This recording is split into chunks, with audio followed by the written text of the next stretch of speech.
bien-aimés dans le Seigneur, c'est votre bien-aimé, le frère Kale Kabasele Badimou, en direct de l'église La Grâce de Dieu par Référence. Je bénis encore le Père Très-Haut, le Dieu Tout-Puissant, celui que nous appelons l'Ancien des jours, d'avoir permis à ce que nous puissions avoir le souffle de vie et que nous puissions nous mettre debout et nous tenir devant vous encore ce dimanche, 2 juillet 2023, afin de vous proclamer la bonne nouvelle.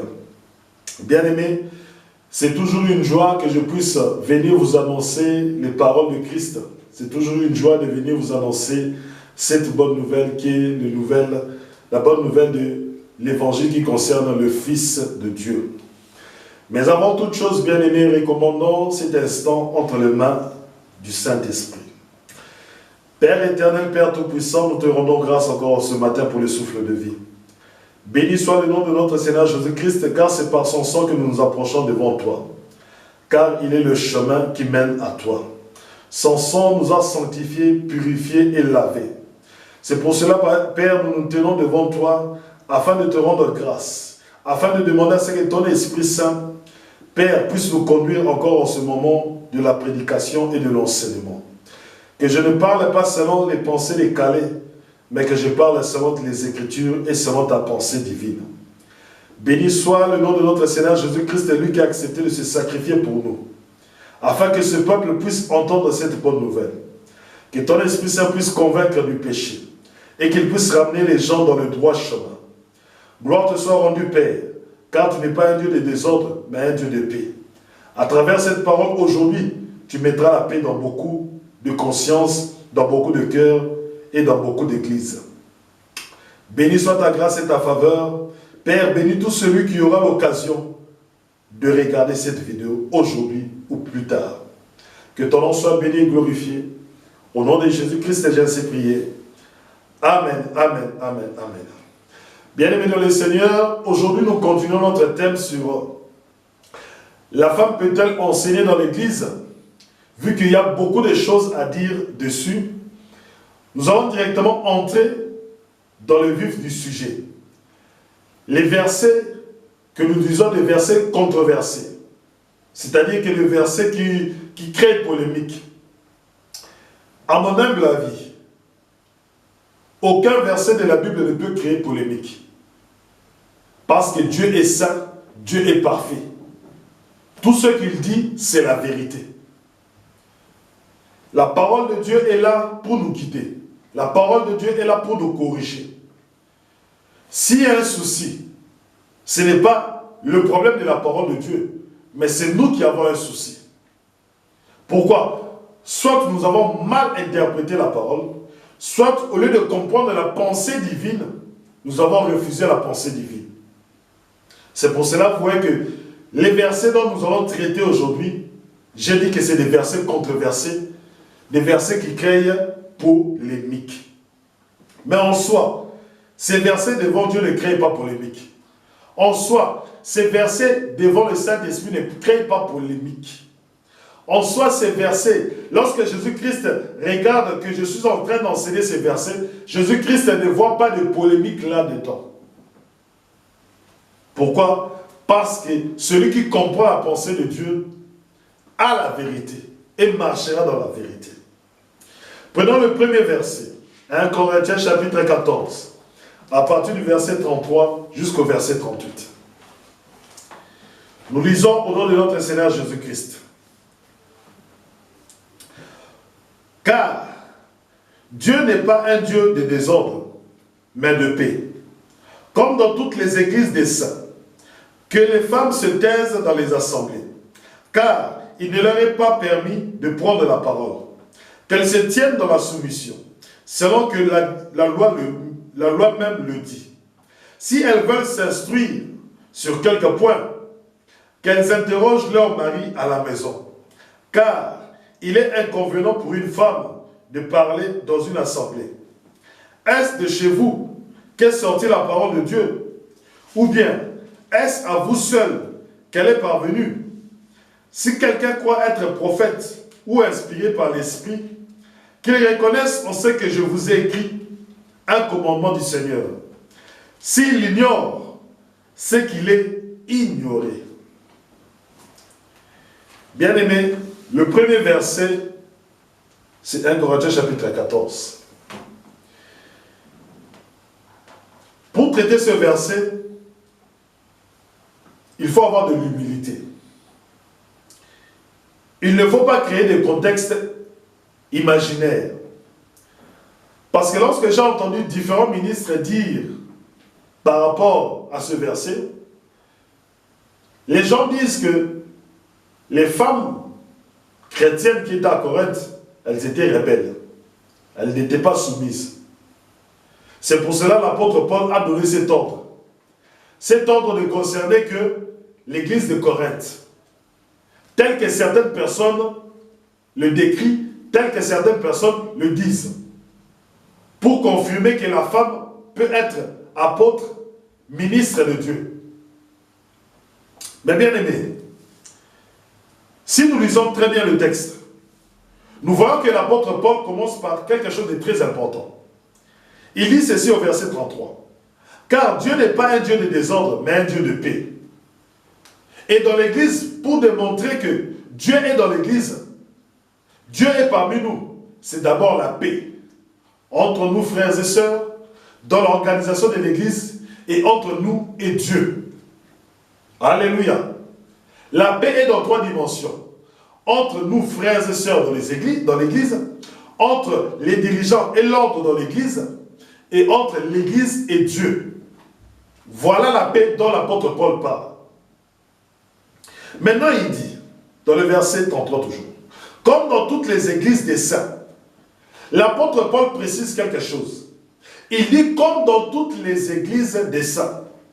C'est-à-dire que ce verset ne se limite pas à Corinthe, comme le disent certains ministres, comme le disent certaines femmes qui confessent être apôtres. La Bible est claire, les Écritures sont claires, comme dans toutes les églises des saints. C'est-à-dire que Corinthe, tu n'es pas la seule église dans le monde. Corinthe, tu n'es pas la seule église où il y a des femmes. Corinthe, tu n'es pas la seule église où il y a des femmes célibataires, où il y a des femmes mariées, où il y a des femmes qui viennent en tant que disciples. Tu n'es pas la seule église. C'est-à-dire que ce que je vous dis est appliqué dans toutes les églises. Est-ce que vous me saisissez? C'est que les Écritures, c'est que l'apôtre Paul nous dit ceci. Il nous dit que ce que je vous ai écrit, ce que je vous écris, c'est appliqué dans toutes les églises. C'est-à-dire que si tu quittes l'église de Corinthe, tu vas en Éphèse, tu verras ce que je te dis être appliqué. Si tu quittes Éphèse, tu vas chez Timothée, tu verras que la même règle est appliquée. Si tu vas à Jérusalem, tu verras la même règle appliquée. C'est-à-dire que ce n'est pas seulement, spécialement pour les chrétiens de Corinthe. Non. L'apôtre Paul est clair là-dessus. Comme dans toutes les églises des saints, l'apôtre Paul est clair. Donc, si nous avons l'humilité, acceptons d'abord que ce que dit l'apôtre Paul, c'est ce qui se fait dans toutes les églises. C'est ce qui se fait dans toutes les églises. Que les femmes se taisent dans les assemblées, car il ne leur est pas permis de prendre la parole. Qu'elles se tiennent dans la soumission, selon que la loi même le dit.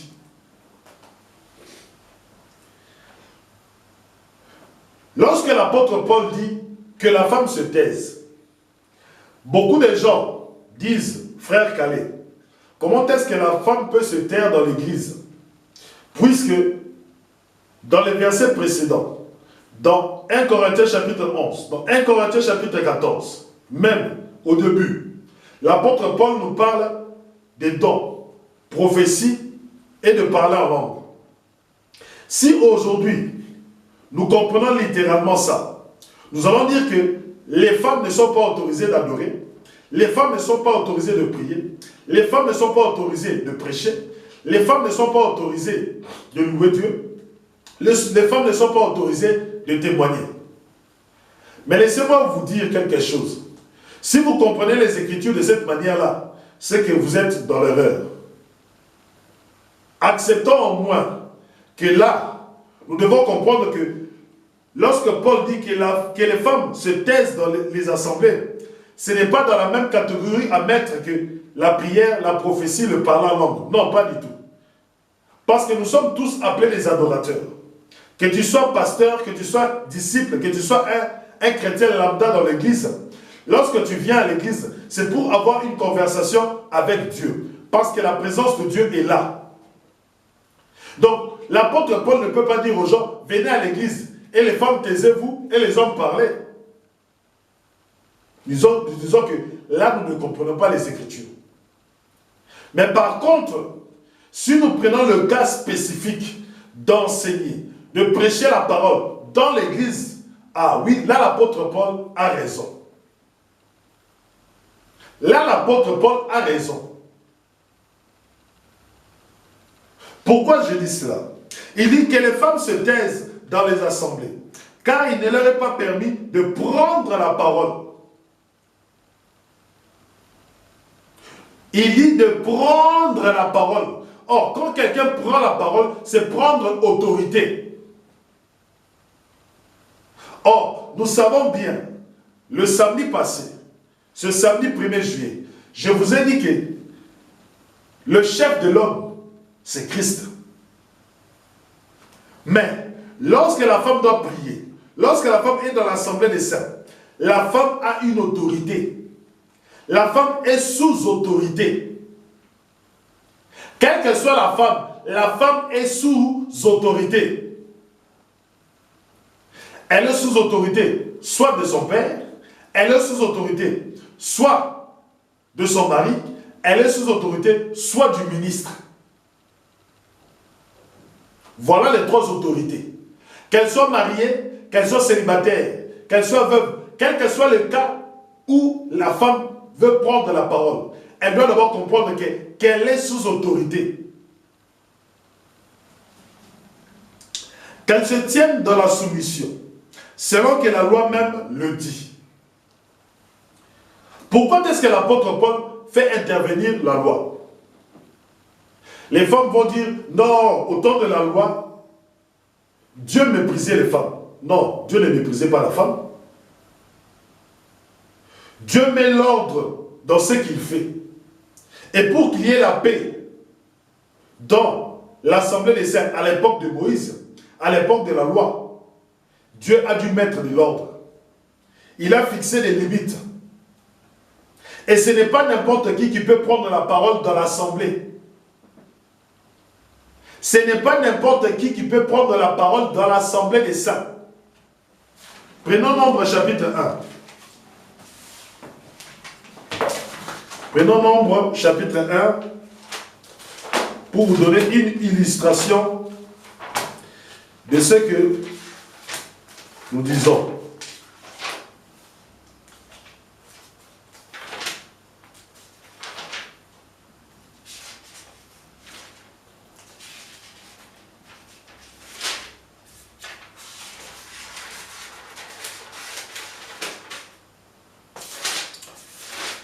Nombre chapitre 1.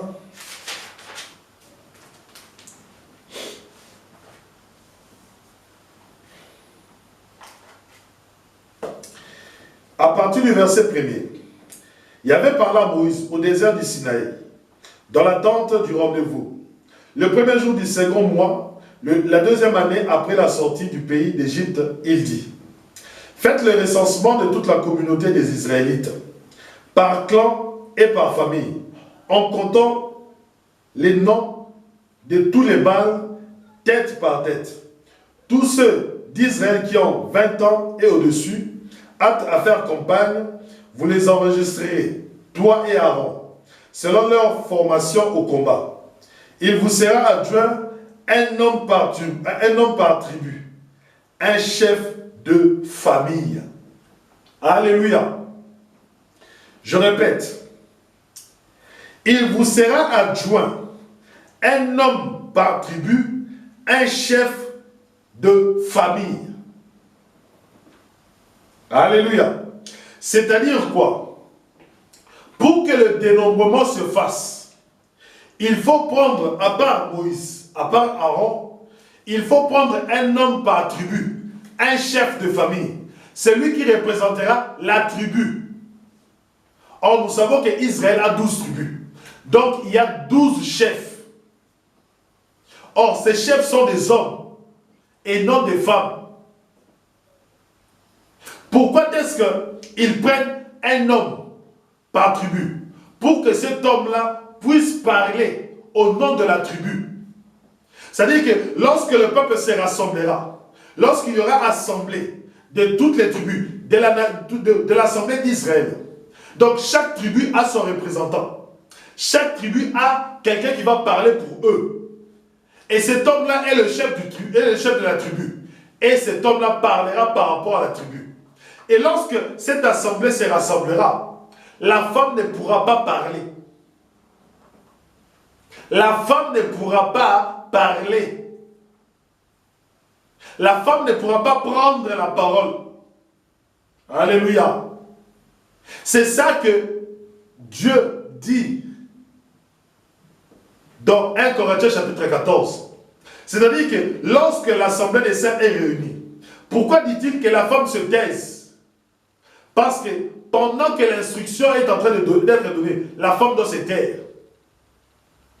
Pendant que l'homme est en train de prêcher, la femme doit se taire. Alléluia. Suivez très bien ce que je dis. Comme le dit la loi, voilà l'exemple de la loi.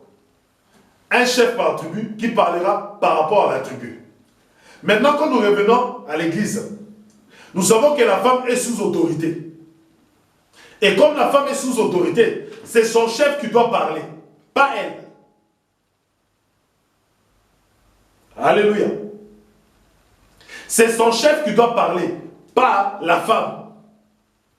Si elles veulent s'instruire, comme le dit l'apôtre Paul, elles doivent rentrer et demander à leur mari. Parce que le mari représente l'autorité.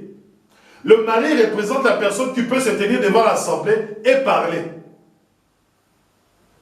Alléluia. Il faut bien comprendre, il faut bien saisir.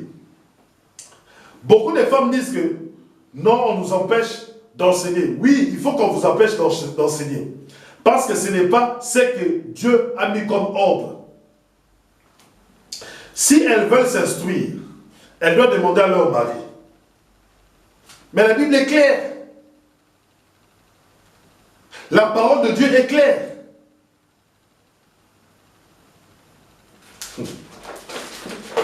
Revenons dans 1 Corinthiens chapitre 14.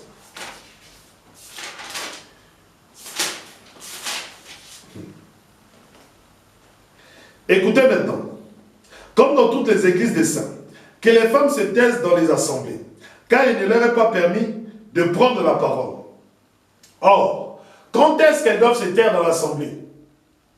C'est-à-dire que quand le ministre est en train de prêcher, quand la parole de Dieu est en train d'être transmise, quand le ministre est en train d'être enseigne l'église, c'est là qu'elle reste calme, dans la soumission.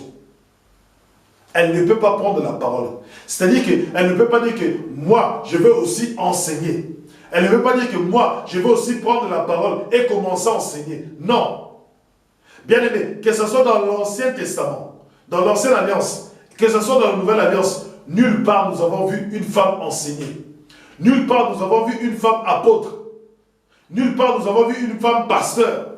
Nulle part nous avons vu une femme ancienne. Pourquoi? Parce que la femme est sous l'autorité de l'homme. Et comme elle est sous l'autorité, elle ne peut pas prendre autorité sur l'homme.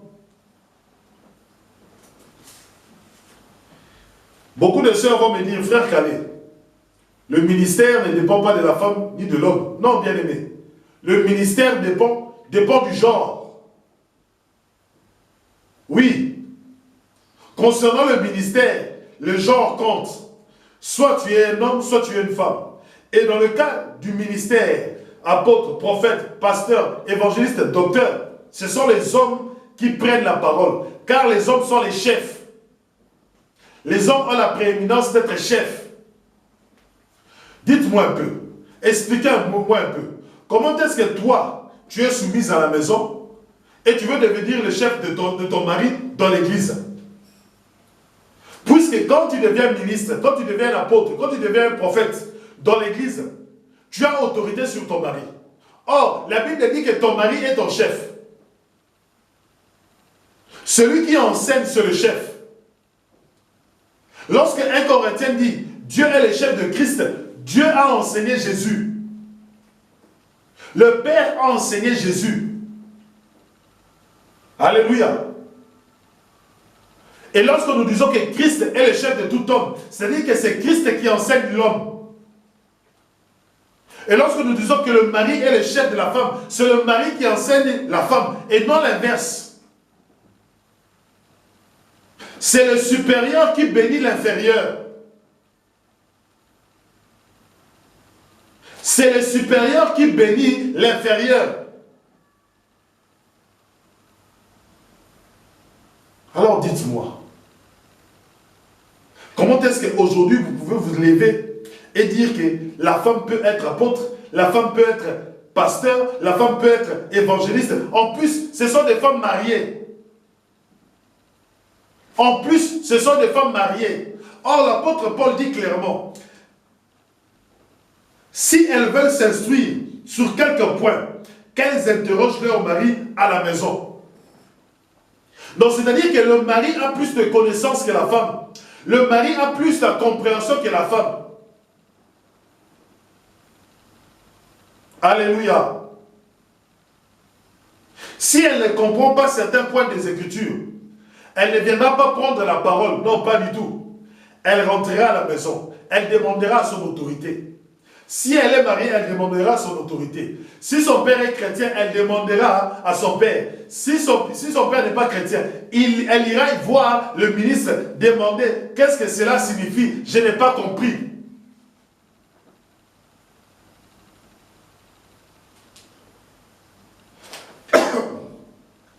Pourquoi? Parce que beaucoup de femmes ont pris le monde et sont venues avec dans l'église. Beaucoup de pasteurs, de faux pasteurs, de faux apôtres ont pris le légalisme du monde, ont pris l'émancipation du monde, ont pris la liberté du monde et ont voulu le mettre dans l'église.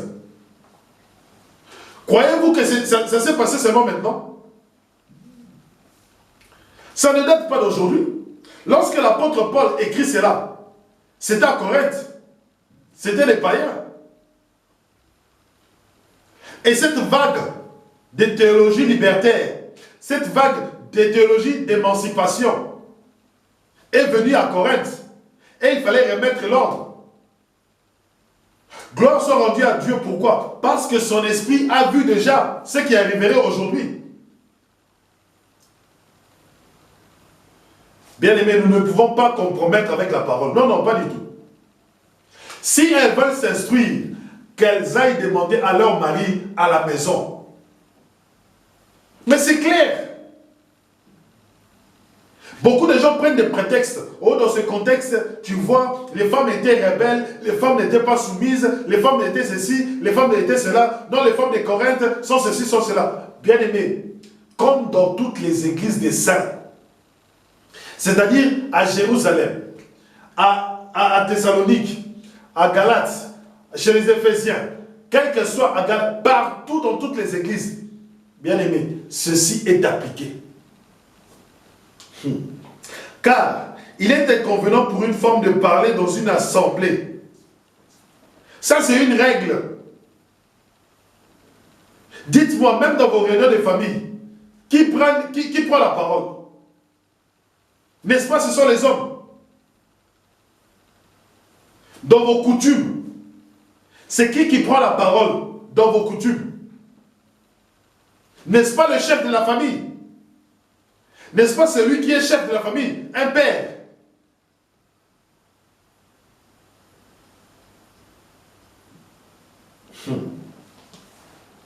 Si quelqu'un croit être prophète ou inspiré par l'esprit, qu'il reconnaisse en ce que je vous ai écrit un commandement du Seigneur. problème, c'est que vous ne voulez pas reconnaître que ce que l'apôtre Paul dit est un commandement du Seigneur. Est un commandement du Seigneur. C'est-à-dire que si vous prenez ce verset, vous l'enlevez, sachez que vous avez enlevé un commandement du Seigneur. Donc vous ne pouvez pas ignorer ce verset. Quelqu'un me dira, frère Calais, moi mon mari a autorisé à ce que je sois ministre, ancienne, diaconesse. Mais ton mari a-t-il respecté le commandement de Dieu? Ton mari a-t-il respecté le commandement de Dieu? Puisque si tu veux t'instruire, tu dois demander ton mari. Maintenant, toi tu ne connais pas enseigner, toi tu ne connais pas comment être chef, et tu veux être le chef des hommes dans l'église. Non. La parole de Dieu est claire. Le Christ est le chef de tout homme. La femme n'est pas le chef de l'homme. Le Christ est le chef de tout homme. La femme n'est pas le chef de l'homme. Donc comment peux-tu te mettre dans l'assemblée et commencer à diriger les gens? Comment peux-tu te mettre, toi, femme, dans l'assemblée et commencer à commander les gens? Tu ne peux pas être chef.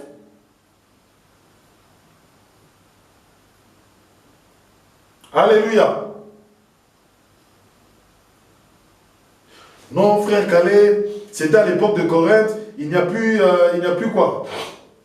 Il n'y a plus ni femme ni homme. Non, non, non, non. Là, ce n'est pas comprendre les Écritures. Là, ce n'est pas comprendre totalement les Écritures.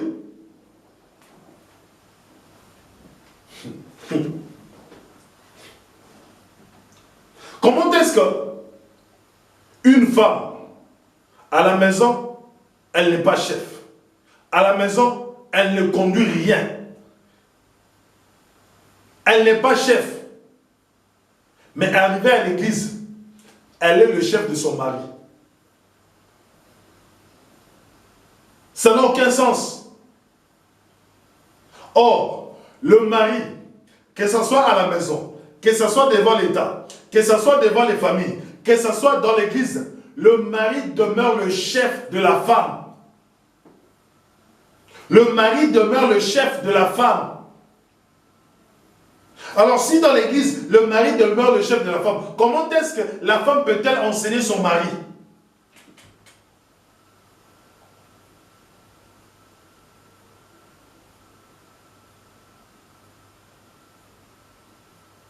L'intelligence n'est pas la sagesse de Dieu.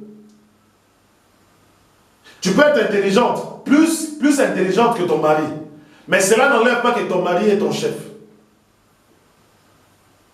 Tu peux avoir beaucoup d'argent plus que ton mari. Cela n'enlève rien qu'il reste le chef. Tu peux être une grande personnalité politique. Mais lorsque tu rentres à la maison, tu es un chef. Tu dois te soumettre. Une bonne femme, elle peut être chef à l'extérieur, dans le travail, dans son business. Mais lorsque son mari est là, elle reste une femme soumise. Elle doit manifester la soumission.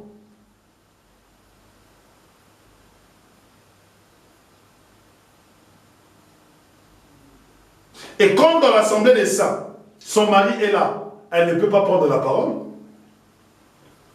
Elle ne peut pas prendre la parole. Puisque lorsque son mari parle, elle parle pour toute la famille. Prenons Josué. Il y a un verset qui m'est venu. Josué. Josué chapitre... Vous allez comprendre pourquoi est-ce que l'homme est chef.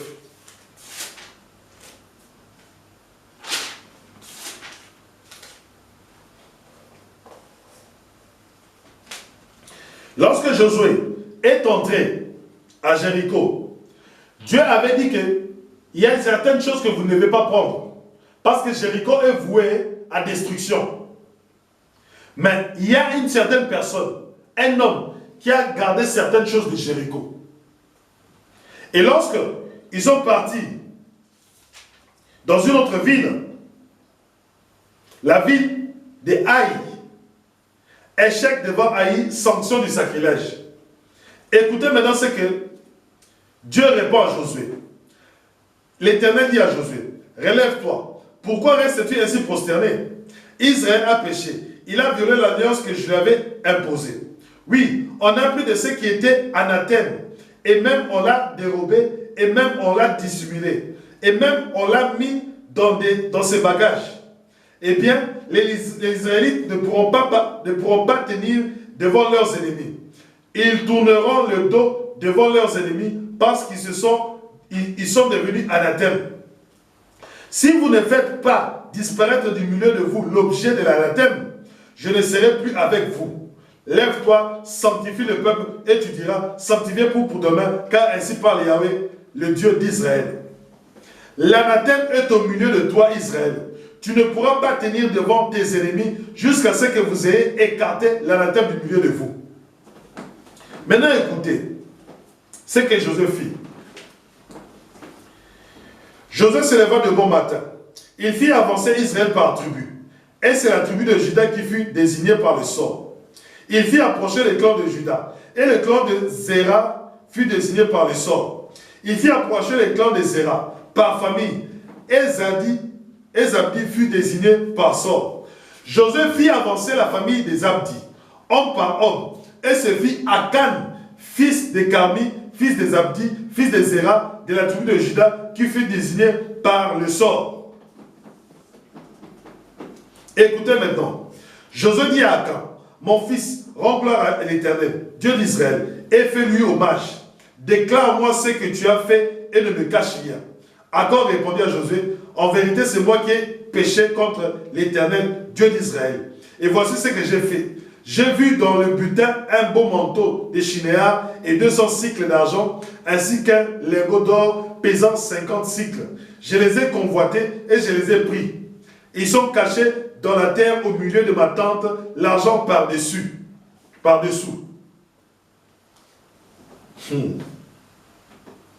Écoutez maintenant le châtiment.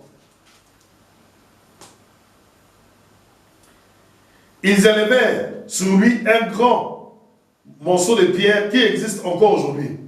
Il y avait revint alors de son ardente colère. C'est pour cela qu'on a donné à ce lieu le nom de vallée d'Accord jusqu'à aujourd'hui. Attendez. Écoutez.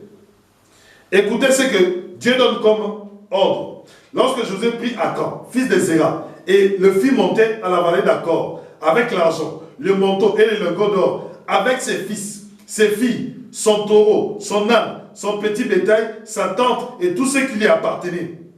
Tout Israël l'accompagnait. Josué dit, pourquoi nous as-tu porté malheur? Qu'Yahvé en ce jour t'apporte le malheur. Et tout Israël le lapida.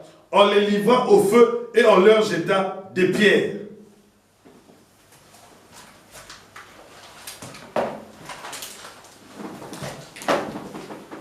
Ma soeur, être chef de la famille, c'est prendre des responsabilités. Et celui qui est appelé à prendre des responsabilités, c'est l'homme.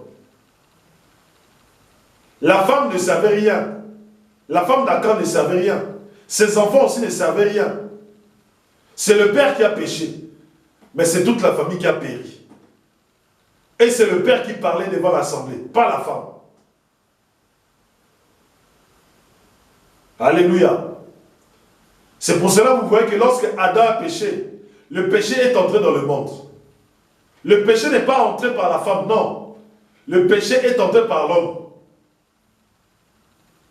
Et comme le péché est entré par l'homme, pour qu'il soit sauvé, il faut aussi un autre homme. Et cet homme-là, c'est notre Seigneur Jésus-Christ. Mais pour que cet homme-là vienne, il faut que la femme tombe enceinte. Il faut que la femme donne des enfants. Il faut que Ève donne des enfants afin que le Christ arrive. Ma soeur, tu ne peux pas être ministre de Dieu dans l'église. Tu ne peux pas enseigner dans l'église. Vous allez me dire, frère Calais, si je suis célibataire, je peux enseigner. Non, tu ne peux pas enseigner. Parce que tu es toujours sous l'autorité. Toute femme qui prie, toute femme qui prophétise doit porter un voile sur sa tête parce qu'elle est sous l'autorité d'un homme. Si elle ne le porte pas, elle fait affront à son autorité. Moi, je suis célibataire. Oui, tu fais affront à ton père. Oui, mon père est mort. Tu fais affront au ministre parce que tu n'écoutes pas leurs paroles.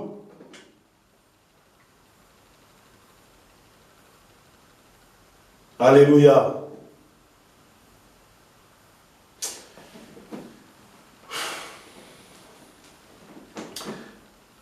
Bien-aimés, regardez même dans les conditions pour être ministre, pour être diacre, pour être ancien. Vous verrez que Dieu ne parle que des hommes. Dieu ne parle que des hommes. Donc si une sœur, toi qui m'écoutes ma sœur,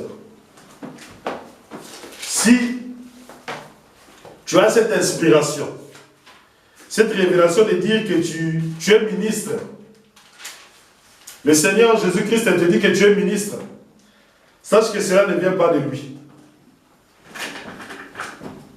Sache que cela ne vient pas de lui. Si aujourd'hui, tu entends une voix te dire que tu es apôtre, prophétesse, doctoresse, évangéliste, pastoresse, pasteur, doctoresse, tout ce que tu veux, sache que cet esprit-là ne vient pas de Dieu. Sache que cet esprit-là ne vient pas de Dieu. Respectons d'abord ce qui est écrit. Quand nous respecterons ce qui est écrit, dans les cas particuliers, dans les cas où tout ce que vous voulez, les cas particuliers c'est autre chose. Mais respectons d'abord les règles qui sont établies dans l'église, partout dans l'église, puisque c'est un commandement. Vous ne pouvez pas l'enlever. Vous ne pouvez pas l'enlever.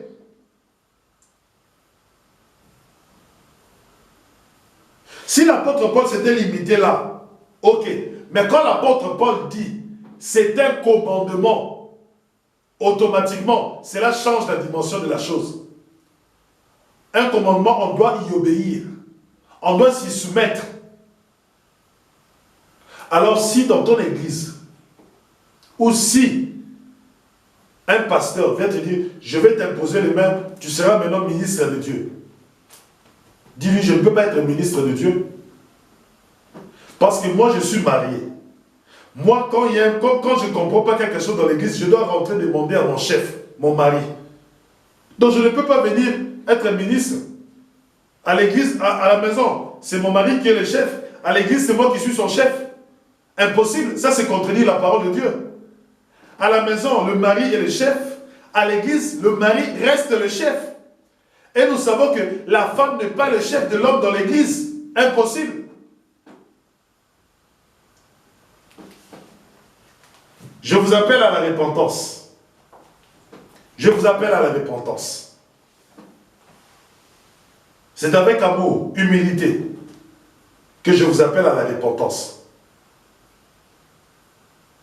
Laissez le ministère d'autorité, d'enseignement aux hommes, parce qu'ils ont la prééminence, parce qu'ils sont appelés à être des chefs.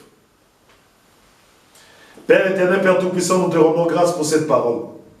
Nous te disons merci car ton Esprit Saint a parlé. Et ta parole est sortie avec puissance et avec efficacité. Père, toi seul peux convaincre le cœur. Toi seul peux changer le cœur des gens. Nous te rendons grâce pour cette belle parole. Car tu nous as éclairés aujourd'hui. Ce 1 Corinthiens chapitre 14. Donc pour nous, il n'y a plus d'ambiguïté. Pour nous, il n'y a plus de controverse. Pour nous, il n'y a plus de polémique. La vérité est là. La vérité, c'est que la femme ne peut pas enseigner dans l'église. Gloire te soit rendue, Père, pour cette parole. Au nom de Jésus-Christ, j'ai ainsi prié. Amen. Amen. Bien-aimés, nous sommes au 12 frères Gérard Philippe, Église La Grâce de Dieu Paris France. Nous nous réunissons chaque dimanche de 10h à 12h. Si vous voulez participer à ce culte, n'hésitez pas à contacter moi au numéro de contact que vous verrez à la description de la vidéo. Je vous dis à samedi prochain pour continuer avec un autre verset, 1 Timothée chapitre 2 à partir du verset 9 jusqu'au verset 15. Que Dieu vous bénisse, passez une bonne semaine par la grâce de Dieu et par la protection de notre Seigneur Jésus-Christ. Je vous dis à samedi prochain.